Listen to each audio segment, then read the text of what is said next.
अहम खबर है। लाहौर हाईकोर्ट ने रिवर रावी प्रोजेक्ट कल अदम करार दे दिया है। रिवर रावी प्रोजेक्ट पर फौरी तौर पर काम रोक दिया जाए, लाहौर हाईकोर्ट का यह फैसला है। लाहौर हाईकोर्ट ने रिवर रावी प्रोजेक्ट के खिलाफ दरखास्तें मंजूर कर ली। प्रोजेक्ट के लिए 5 बिलियन का कर्जा फौरी तौर पर वापस किया जाए। जस्टिस शाहिद करीम की जानिब से यह हुक्म दिया गया है। इसी पर बात करेंगे। नुमाइंदा दुनिया न्यूज मोहम्मद अशफाक हमारे साथ मौजूद हैं। जी मोहम्मद अशफाक, बताइएगा क्या अहकाम जारी किए गए हैं? जी बिल्कुल, लाहौर हाईकोर्ट के जस्टिस शाहिद करीम ने 21 दिसंबर 2021 को महफूज किया गया फैसला सुना दिया है। अदालत ने रिवर रावी प्रोजेक्ट के खिलाफ तमाम दरख्वास्तें मंजूर करते हुए फौरी तौर पर रिवर रावी प्रोजेक्ट पर काम रोकने के अहकाम जारी कर दिए और रिवर रावी प्रोजेक्ट को खिलाफ कानून करार दे दिया। जस्टिस शाहिद करीम ने अपने फैसले में ये कहा है कि रूडा अथॉरिटी ने रिवर रावी प्रोजेक्ट के लिए 5 बिलियन का कर्ज पंजाब हुकूमत से लिया।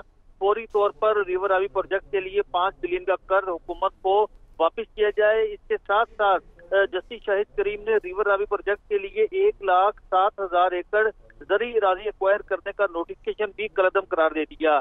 जबकि रूडा अथॉरिटी से मुतल्लिक मुतअद्दिद चीजें भी आइन से मुतसादम करार दी गई हैं। रूडा एक्ट की दफा 4 भी आइन से मुतसादम करार दी गई है।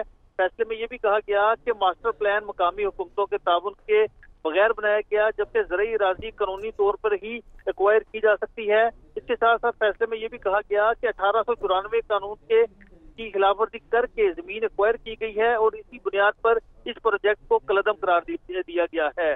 जस्टिस शाहिद करीम ने अपने फैसले में यह भी कहा है कि रिवर रावी प्रोजेक्ट के लिए क़वायद ज़वाबित ही पूरे नहीं किए गए थे और ये अवामी मफाद का मंसूबा नहीं था।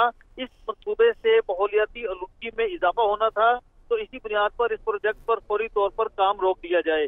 तो अब लाहौर हाईकोर्ट के सिंगल बेंच ने रिवर रावी प्रोजेक्ट के लिए तमाम दरख्वास्तें जो थी वो मंजूर कर ली हैं और अब एडवोकेट जनरल पंजाब ने दुनिया न्यूज से गुफ्तगू में ये कहा है कि वो इस फैसले के खिलाफ जल्द अपील दायर करेंगे। जी मोहम्मद अशफाक, बहुत शुक्रिया, आपने तफसीलन अपडेट किया।